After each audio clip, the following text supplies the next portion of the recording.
Kamu peduli dengan bumi? Yuk kita bahas SDGs ke-12 tentang konsumsi dan produksi yang bertanggung jawab serta SDGs ke-6 tentang air bersih dan sanitasi.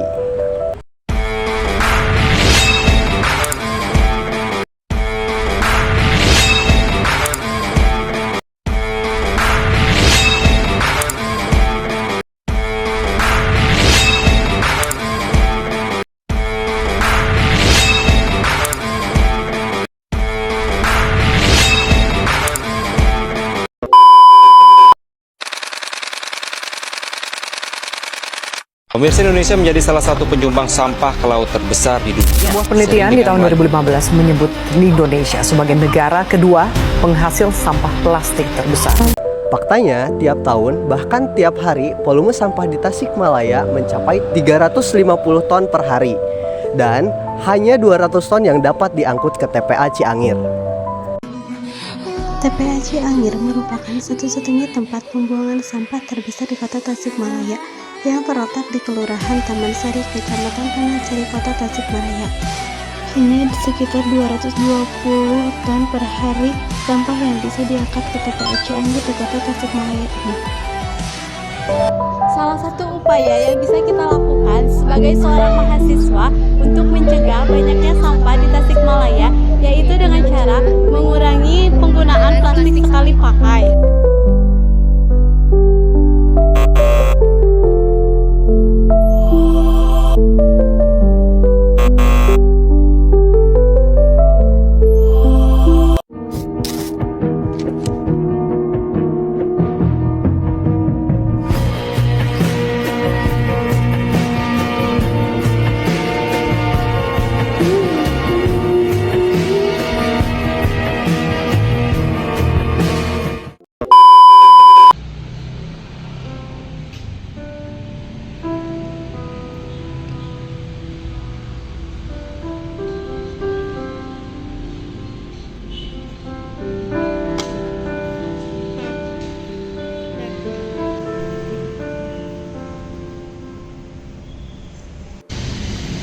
Hansa, kok kamu buang sampah sembarangan sih?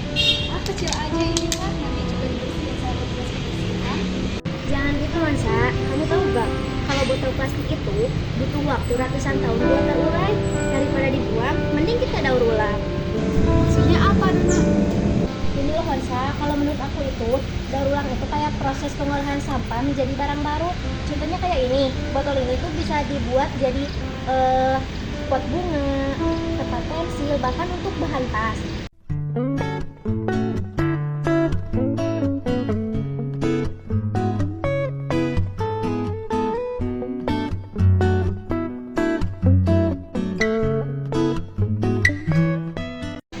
Oh, jadi sampah bisa berubah jadi barang berguna ya? Kirain gak ada gunanya. Iya, kalau semua orang mau mendaur ulang, gunungan sampah yang ada di bumi bisa berkurang. Coba bayangin, satu orang aja buang satu botol di setiap hari, berapa banyak sampah yang akan menumpuk.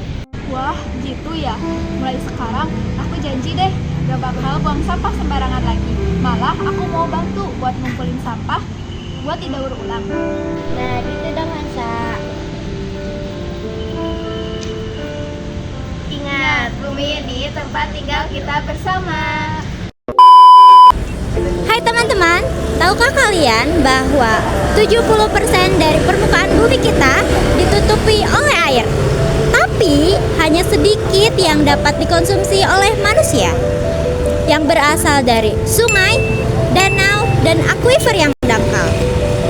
Semua air tersebut hanya kurang dari 1% dari total seluruh air yang berada di bumi.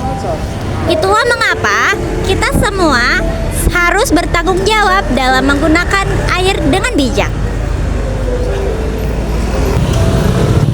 Halo teman-teman, di sini saya akan memperkenalkan sedikit tentang poin SDGs yang ke-6, yaitu tentang clean water dan sanitasi yang lain.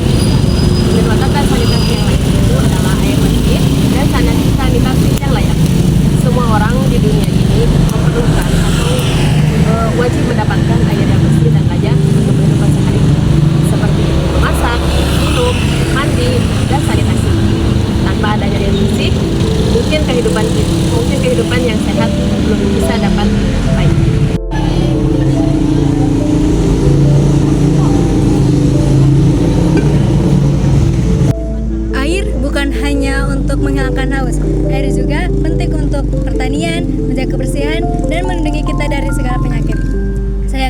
masih ada jutaan orang di dunia yang kesulitan mendapatkan air bersih. Ini adalah salah satu contoh warga yang kesulitan dengan air yang dari bersih. sumur resapan terpaksa digunakan warga Kampung Tongkol, Desa Idaman, Kabupaten Pandeglang untuk kebutuhan sehari-hari. Total ada 2.500 jiwa dari 5 kampung di Desa Idaman yang dilanda krisis air bersih akibat kekeringan selama 3 bulan terakhir. Sekalipun ada bantuan air bersih dari pemerintah daerah, tetap saja belum merata. Idaman yang terdampak. Lalu, apa sih yang bisa kita lakukan? Ternyata banyak hal kecil yang berdampak besar. Misalnya, mematikan keran saat menggosok gigi, menggunakan air yang secukupnya pada saat mandi, menyiram tanaman dengan air bekas cucian beras, dan tidak membuang sampah ke sungai. Kedengarannya sepele, tapi kalau kita lakukan bersama-sama dapat menyelamatkan ribuan air liter setiap harinya. Teman-teman, menjaga air bukanlah tugas orang lain, tapi tanggung jawab kita semua. Mulai dari rumah, dari hal-hal kecil. Karena satu tetes air yang kita hemat itu menjadi satu langkah bagi masa depan menjadi lebih sehat dan berkelanjutan.